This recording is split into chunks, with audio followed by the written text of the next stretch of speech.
Hello, I'm David Hughes. Welcome to Your Perfect Body, the podcast of the Esoteric Teaching community. Today we'll continue our commentary on the second chapter of Bhagavad-gītā, and then we'll suggest some topics for discussion at the end. We left off last time at 220, so we'll continue with verse 221. O Partha, how can a person who knows that the soul is indestructible, unborn, eternal, and immutable kill anyone or cause anyone to kill? Remember, this is being spoken on a battlefield. And Krishna is addressing Arjuna. O Partha. Partha means the son of Pritha. Pritha was Arjuna's mother, sometimes known as Kunti. And she was a very noble lady. In fact, many times she advised Arjuna to spare the lives of people who had attacked them or tried to kill them. And even though those persons deserved to die, especially under Vedic law, they expected capital punishment, still Mother Pritha told Arjuna to pardon them. So by addressing Arjuna as Partha, he is reminding him of his mother's merciful attitudes. And he's also reminding him that the soul is indestructible, unborn, eternal, and immutable. And all of these are different words for the same thing, spiritual. What do we mean by spiritual? We mean things that are indestructible, unborn, never created, and therefore never destroyed. So the soul is immutable. That means its nature is also immutable.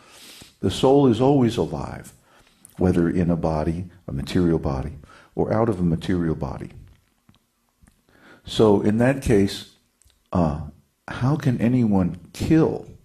Actually, we can't kill anyone, because the soul is really the life within the material body. And if we kill the body, the soul simply goes on to another body, or attains liberation and goes to the spiritual world. So, how can we kill anyone? If we know the nature of the soul, we know that killing is actually impossible. And not only to kill anyone, but why would we even become angry enough with anyone to try to kill them? Because if we know that the soul is the reality, then we also know the material body and the material world is an illusion. It's simply a temporary play, and we're just players on a stage doing our bit. And when we're done, we go on to the real world, the spiritual world. Then Krishna elaborates on this in the next verse, verse 22. He says, as a person puts on new garments, giving up old ones, similarly the soul accepts new material bodies, giving up the old and useless ones. So this applies not only from lifetime to lifetime, but even within one lifetime. As we discussed earlier, the body that we had when we were an infant or a young child, what happened to that body? Where did it go? It's gone. Every 7 years, the body changes completely. It rotates the atomic structure, the molecules of the cells, and the cells themselves reproduce and grow. And the body we have now is completely different material than the body we had 7 years ago. Therefore, it's said you are what you eat, because by eating we're taking in new material to build up a new body from the old one.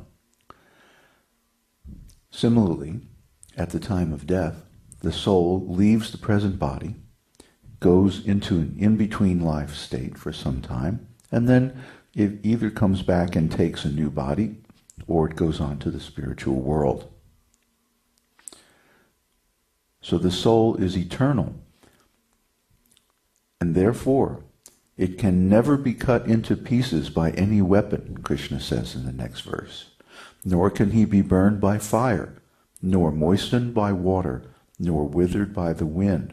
Now notice, a weapon, usually, let's say a sword or a bow and arrow in the Vedic days, is made of earth. So he cannot be affected by anything made of earth, nor can he be burned by fire, moistened by water, nor withered by the wind, which is air. So we have earth, fire, water, and air.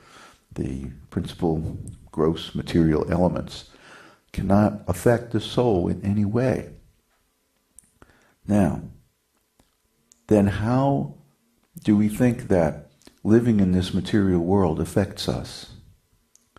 Why do we become upset? Why do we become bothered? Why do we become lusty, angry? Why do we go through so many changes in this material world when nothing in this material world can actually affect us? It's because of our ontology. Here we come back again to the same old point. But this point is crucial. If we view ourselves as a material being, in other words, if we confuse the body with ourself, then we'll think that whatever happens to this body is happening to us. And then we'll go through all kinds of changes behind that, won't we?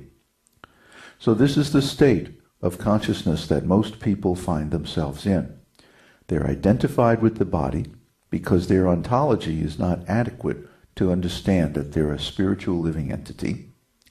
And because of that, everything that happens to the body makes your day, doesn't it? Well, there's a way out of that, and the way is simply to change your ontology, to change your stories about yourself, to change specifically the story about who you are, how you came into being, how you interact with this material world, and who you're going to be in the future. Okay, that story is the one that we have to work on, because you are unborn. You are eternal. You are spiritual, unmanifest, immeasurable, immutable, unkillable, unaffected by any of the material elements. So we have to become convinced about that story and put that story in our ontology in place of the old story that, oh, I'm this material body, and whatever happens to the body is going to happen to me, and then I'm going to feel all this stuff, and I'm going to be in distress or hankering for something in the future, and on, yada, yada, yada. We know that story, okay? And that's not good enough. That's why we're studying transcendental ontology, the esoteric teaching. So, we need to replace the old story with a new story. And as soon as we do that, guess what? We change our consciousness. We change our viewpoint. Look around you. What do you see? Now imagine going up in an airplane and looking down at the same place, the same location that you're at now. What would you see? Something completely different, wouldn't you? For example, I'm sitting here in a little cabin in the woods, and I'm looking around and I see 4 walls and a window, and outside there's a tree and the sun is coming up. It's very nice.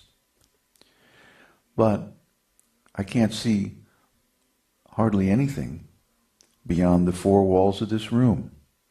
Very limited view. Maybe a little bit out the window, that's it. But if I was to go up in an airplane, look down at the same location, I would see not only my cabin, I would see several other cabins. I would see our community center and our school and our temple. I would see the whole farm. I would see our neighbors. I'd see all the woods around us, the lakes. I would see a whole bunch of things that I can't see right now, just by changing my viewpoint. I'm looking at the same thing from a different viewpoint, and my view is much more complete. So similarly, when you change your point of view of your consciousness, you change your consciousness, and you change what you see. So if I change my point of view from, oh, I am this piece of meat here, running around in this material world, banging up against things with my senses, and if I change that point of view to, oh, I'm a spirit soul, eternal, immortal, indestructible, and I'm just temporarily inhabiting this body and using it to attain self-realization, suddenly things look different.